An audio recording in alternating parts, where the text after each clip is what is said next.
vai ser considerado um estranho, uma estranha na sua família. Eu sou considerado uma estranha na minha família porque vivo de aluguel. O quê? A Natália, milionária, vive de aluguel? Vivo, porque sou uma pessoa inteligente. Tem uma parte do meu livro onde eu conto que comprei um imóvel à vista aos 24 anos, que era o meu grande desejo. A gente que tinha comprado o imóvel por 190, o imóvel já valia 550. Ou seja, eu paguei para ele mais do que nós dois juntos pagamos pelo apartamento, mas eu fiz isso feliz, porque aquilo era a minha liberdade. Quem compra imóvel não erra, compre terras porque Deus não fará mais delas. Tá parcialmente certo. Por quê? Porque no longo prazo, as terras e os imóveis, elas realmente são bens que em tese se valorizam, de acordo com pelo menos a inflação. Então são bons investimentos de uma forma geral, né? Inclusive, até vou fazer uma pergunta pra vocês. Vocês moravam de aluguel, né? E aí agora vocês compraram uma casa, eu vi vocês postaram uma casa muito bonita, muito grande. Uma mansão, podemos falar assim, né? No Alphaville, aqui em São Paulo. Que é um bairro de classe alta, né? Claro, vocês conquistaram aí muitas coisas na trajetória. Olá pessoas, eu sou o Cris, o negociador, e hoje eu vou contar porque eu acredito que você deveria sim comprar seu imóvel próprio. Principalmente se, assim como eu, você é pobre. No Brasil, ter a casa própria é um sonho para 87% da população, e a importância da sua realização está acima de todas as demais aspirações das pessoas. A constatação faz parte dos resultados do Censo Quinto Andar de Moradia, que ouviu mais de 3 mil brasileiros de todas as regiões do país. O estudo revelou quanto significa de 0 a 10 a importância que foi dada para a casa própria, que ficou em primeiro lugar com nota 9.7, empatada com profissão. E para 95% das pessoas, a casa é seu local favorito, onde 76% passam a maior parte do tempo. A pesquisa também mostra que 62% dos imóveis no Brasil estão quitados e 8% financiados, com 27% das pessoas que moram de aluguel, ou seja, 7 em cada 10 brasileiros moram em seus imóveis próprios. Então, depois de todos esses números, você deve estar pensando, certo, mas financeiramente vale a pena comprar um imóvel? E a resposta é sim. Se você for pobre, é muito provável que para você valha muito mais a pena adquirir um imóvel próprio do que alugar. Eu vou te contar um pouco da minha história. Eu invisto desde 2017 e me aprofundei em livros, conhecimento formal no mercado financeiro, ensinamento dados pelos influenciadores do ramo de finanças e assumi por muitos anos que sim, alugar seria melhor do que financiar. Disseminava essa informação, mas eu nunca considerei realmente colocar na ponta do lápis, pois eu tinha uma ideia tão consolidada na minha cabeça que até um dia eu cedi e resolvi pesquisar o aluguel do imóvel na região que eu tinha desejo de morar e vi que custavam cerca de R$ 1.800. Achei um pouco salgado, pois eu possuo a regra de ouro que meus gastos passivos não podem exceder 30% dos meus rendimentos, mas resolvi realizar uma simulação de financiamento em um imóvel na mesma região e foi neste momento que eu constatei que eu estava errado. A parcela do meu financiamento ficou em torno de R$ 1.500 e com o passar do tempo ia abaixando por conta da tabela saque.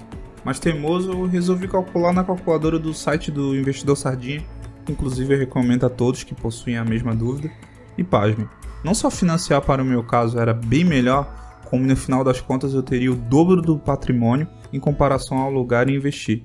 No final de todo o período de investimento em média, que no Brasil é cerca de 30 anos, o preço do meu aluguel estaria por volta de R$ 10.338, enquanto a minha parcela estaria por volta de R$ 769, sem considerar a valorização do imóvel, que por exemplo é o imóvel que eu moro hoje. Quando foi adquirido em 2014 pelo antigo proprietário, seu valor de avaliação era cerca de R$ 145 mil. Hoje, 10 anos depois, o valor de avaliação é de R$ 275 mil, uma valorização de aproximadamente 90%. E eu sei que não é em todos os casos que vai acontecer uma valorização tão explosiva quanto essa, mas podemos ser conservadores em considerar 3% ao ano, enquanto a média do IGPM, que é o índice utilizado para reajustar o aluguel, é cerca de 6%. Ou seja, se eu financiar o imóvel por 30 anos, no final eu ainda vou estar em vantagem em relação ao aluguel, pois vimos que a parcela do aluguel vai estar 5 vezes maior e nem sequer eu vou ter o imóvel no final, pois ele não é meu, é do proprietário. A maioria dos influencers que querem te convencer que alugar é melhor que financiar não considera essa variável do reajuste do aluguel.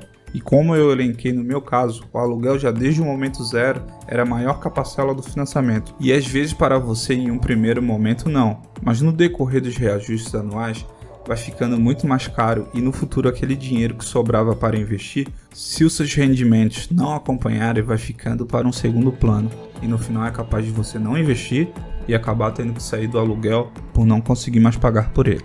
Mas por que os influenciadores defendem que é melhor alugar do que financiar? Primeiro, a régua deles não é igual à sua. Os imóveis que eles possuem referências para fazer esses cálculos são imóveis na casa de milhões, que geralmente possuem aluguéis de 0,5% do seu valor de avaliação. E neste caso sim, é melhor alugar um imóvel na casa de milhões do que você financiar. E com o passar do tempo, todos esses influenciadores adquiriram seus próprios imóveis e não seguiram seus próprios conselhos. Outro ponto que é importante é que a maioria deles considera que você possui o valor integral para a compra do imóvel, quando a realidade brasileira está muito longe de ser verdade. A grande maioria financia seus imóveis. Eu vou citar alguns argumentos citados por influenciadores para sustentar que aluguel vale mais a pena. No financiamento, o imóvel é do banco e não é seu. No aluguel, o imóvel é do proprietário. Porém, no banco, quando eu terminar as parcelas, eu vou ser o proprietário. Então aqui utilizamos o maior trunfo do investidor, o fator tempo. Enquanto você vive, a casa é um passivo financeiro. Isso serve para o aluguel. Enquanto você viver no aluguel, é um passivo da mesma forma. IPTU, água, luz, você paga nos dois. Não vender pelo preço valorizado. Esse é o ponto mais fácil de rebater, pois no final do financiamento você tem o que vender. No aluguel, no aluguel nunca tem fim. Você vai ter as parcelas reajustadas de acordo com o tempo e nunca vai te render nada dali. O dinheiro seria melhor investido ao invés de ter comprado um imóvel. Bom, este é um ponto legal de refletirmos, pois falam que o dinheiro que você usou para comprar renderia mais se fosse investido, mas aí usam a premissa que o valor total do imóvel foi investido e na verdade nós pobres vamos parcelar. Mas vamos lá, se o valor do aluguel é mais barato que a parcela no longo prazo, o aluguel tende a passar com folga qualquer parcela. Vimos isso no exemplo que eu dei anteriormente, mas nesse caso, se você já tem em mente comprar um imóvel, porém a parcela dele ainda é muito alta para o seu bolso, eu sugiro você pegar essa diferença entre o aluguel e a parcela e investir até o aluguel ficar próximo ao valor que você está juntando e adquirir sua casa com dinheiro investido. Uma variável que deve ser considerada é emocional. A aquisição do imóvel está ligada diretamente à satisfação pessoal, ao alcance de metas. Isso não é diferente para você e nem para as pessoas ricas. Um estudo da Bra Inteligência Estratégica fez uma pesquisa com 409 homens e mulheres brasileiros com renda a partir de R$ 2.500. O resultado do estudo é que as emoções influenciam na jornada de compra. Mostrou que um sentimento predominante é de orgulho para 85% das pessoas. Por isso eu acredito que mesmo sendo um péssimo negócio para quem tem dinheiro, ainda assim eles compram imóveis, pois isso faz parte de metas que estabelecemos ao longo da vida, que nos trazem plenitude e felicidade. Então, se você considerar comprar uma casa, eu peço que planeje bem para o seu sonho não virar um pesadelo e se faça algumas perguntas. Primeiro, o valor da parcela é menor ou igual na mesma região onde eu quero morar? Se sim, perfeito, segue em frente. Caso negativo, considere aumentar a entrada para ficar em um patamar mais confortável para você. Talvez atrase um pouco seu sonho, mas no futuro vai te deixar bem mais tranquilo. Os gastos totais de passivos vão ultrapassar 30% da minha renda? Neste ponto, atenção, pois os bancos consideram que o financiamento não pode comprometer 30% da sua renda. Mas o que eu estou dizendo aqui é que a soma dos passivos que você já possui e a parcela devem ser no máximo 30% da sua renda, e não somente a parcela, pois caso contrário, os demais passivos, água, internet, luz e IPTU, vão somar já quase 50% da sua renda. O ideal é que fique tudo abaixo de 30%. Terceiro, a entrada deve ser o mais próximo a zero. A parcela que você deseja, mesmo com a entrada mínima, já cabe no seu bolso? Dê somente o mínimo. Caso contrário, a parcela fique muito alta e fora do que você pode comprometer da sua renda, é melhor recuar. Se possível, aumentar a entrada até que a parcela esteja dentro do planejado. O principal objetivo aqui é você não ficar desconfortável com o valor das parcelas. Tem que ser algo que você já está acostumado.